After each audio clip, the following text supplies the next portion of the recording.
Assalamualaikum warahmatullahi wabarakatuh. Waalaikumsalam warahmatullahi wabarakatuh. Alhamdulillahirabbil alamin wa bihi nasta'inu ala umurid dunya waddin wassalatu wassalamu ala asrafil anbiya'i wal mursalin wa ala alihi wa sahbihi ajma'in. Jamaah, bapak-bapak, ibu-ibu dirahmati Allah Subhanahu wa taala. Dalengipun kula mulai mohon izin nggih. Aslinya ini kan jadwalnya Ustaz Farhan. Tapi qadarullah beliau tidak bisa dan digantikan saya, dan kula niki rencangnya gini Ustaz Farhan. Gini panjenengan mungkin bingung iki sane sapa. Kula kenalan rin. Asma kula Rahmat, dalemipun Pelesungan Berjo Ngargoyoso Karanganyar. Ngertos Bapak Ibu? Ngargoyoso. Nek panjenengan pernah ten air terjun Jumok, nah niku. Ceram niku. Dan insyaallah kalau sama saya gratis. Monggo. Iya, kalau penduduk lokal emang gratis. Monggo. Jadi tujuanipun kenapa saya kenapa kok pulau ini purun di Badal tapi digantos. Pertama mungkin silaturahmi insyaallah Pak. Tujuanipun pertama silaturahmi ten mriki mungkin kapan-kapan kalau ketemu insyaallah.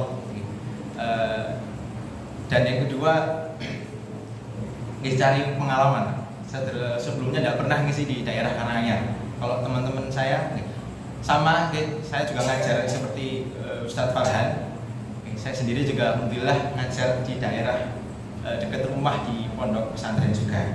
Ya, mungkin dan alhamdulillah sekarang masih pembukaan. Monggo Bapak Ibu yang mungkin masih ingin mencarikan sekolah, monggo. Masih gede. Oke, jamaah dirahmati Allah Subhanahu wa taala. Setiap manusia nih Bapak Ibu itu memiliki hati utawi manah. Manah niku hati utawi manah niku ketika dia bersih atau diisi dengan kebaikan, maka Allah Subhanahu wa taala akan memandang dalam kebaikan. Jadi untuk manah hati niku ketika niku sae isinipun niku sae kebaikan-kebaikan, maka Allah Subhanahu wa taala akan memandang hamba tersebut mandang hamba niku napa dalam kebaikan pula. Tapi kalau hati niku kotor, manah niku kotor Bapak Ibu, maka Allah akan memandang dia dalam keburukan. Selain Allah memandang dia dalam kebaikan ketika hati itu bersih, orang-orang di sekitarnya pun akan memandang dalam kebaikan pula. Terus Allah pandang dia dalam kebaikan, manusia pun apa niku memandang dia orang ini dalam kebaikan. Kurang mboten Bapak Ibu, ketika dilihat orang-orang dalam dipandang Allah dalam kebaikan, kurang mboten. Semua orang ingin memandang dalam kebaikan. Jadi Allah itu ketika memandang melihat hambanya lewat hati Bapak Ibu. Allah ya Gusti Allah niku nggih mandang hamba niku lewat hati utawi mana. Tidak melihat fisik. Allah itu mboten lihat fisik. Panjenengan bayangke ketika Allah Subhanahu wa taala memandang hambanya dalam fisiknya.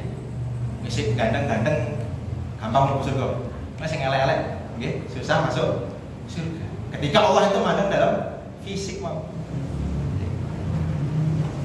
Jadi Allah melihat hambanya lewat hati.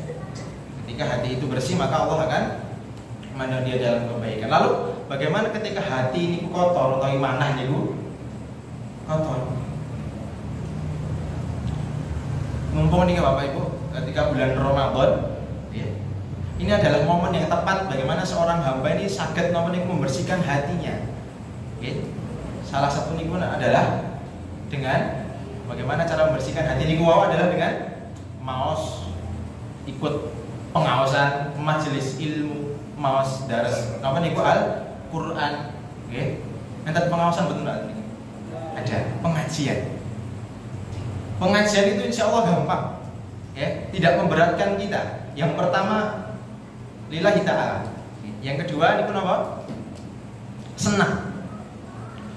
Terus ketika seorang hamba itu senang melakukan ibadah, maka dia akan bersemangat.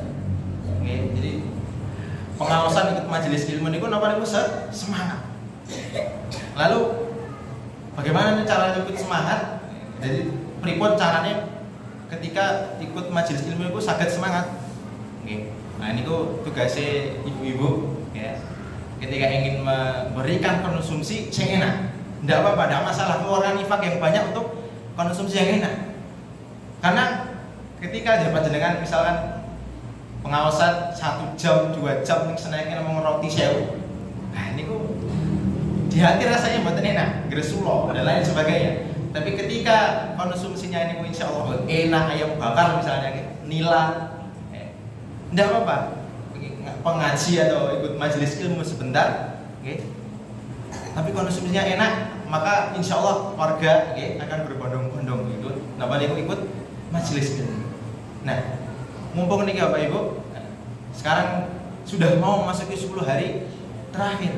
Nah ini adalah puncak, utawi nanti ketika sudah masuk di 10 hari terakhir ada malam yang luar biasa, itu malam Lailatul Qadar, di mana amal-amal kebaikan kita dilipat gandakan. Disitulah waktu yang tepat untuk kita mengumpulkan pahala sebanyak-banyaknya di bulan Ramadan. Kita ibadah di situ dilipat gandakan, bahkan sampai 1000 kali lipat di malam itu. Maka jamaah sekalian, insya Allah Bapak Ibu, bulan Ramadan atau Syam ini hanya datang 1 tahun 1 kali. Jadi ibadah-ibadah yang diajarkan Rasulullah insya Allah itu tidak memberatkan, karena ibadah-ibadah yang diajarkan Rasulullah insya Allah itu mempermudah kita. Puasa 1 bulan saja yang buat tanggung namun 30 hari. Kemudian sholat 5 waktu sehari namun 5 waktu saja, dan seterusnya. Umroh juga tidak lama, insya Allah buat tanggung Pak kalau umroh. Karena sesungguhnya ibadah yang paling lama itu apa? Ibadah yang paling lama menikah. Jadi guys, senajan dari yang rabi nih, pokoknya ibadah paling lama itu menikah. Karena emang dulu waktu belajar di pondok, ibadah paling lama itu menikah. Betul, ibadah paling lama adalah menikah. Karena apa? Karena sampai nanti maut memisahkan. Jadi mumpung nih Bapak Ibu, sudah masuk di hampir mau masuk di 10 hari terakhir, mari dikencangkan lagi ibadah kita. Kita niatkan semua amal-amal ibadah kita karena Allah Subhanahu wa taala, agar nanti di akhir Ramadan kita menjadi hamba yang la'allakum tattaqun, menjadi hamba yang berhasil, karena syahrul Ramadan yakni syahrut tarbiyah, adalah bulan di mana mendidik kita, persiapan. Karena sesungguhnya lombanya, jadi ini syahrut tarbiyah ini lombanya kapan? Setelah Ramadan. Pertandingannya itu setelah Ramadan ini dan seterusnya, yaitu apa? Menjadi pribadi yang la'allakum tattaqun. Bapak Ibu dirahmati Allah Subhanahu wa taala, mungkin sekedar ini yang saya sampaikan. Kalau di tempat saya tutupnya nih pada tarawih. Tapi alhamdulillah di sini diberikan kesempatan untuk pada isya, tidak apa-apa. Karena setelah ini mungkin masih sholat tarawih, mungkin sekedar kang saged kula aturaken mungkin saged bermanfaat bagi kita semuanya. Billahi taufik wal hidayah wa ridho wal inayah. Wassalamualaikum warahmatullahi wabarakatuh. Waalaikumsalam.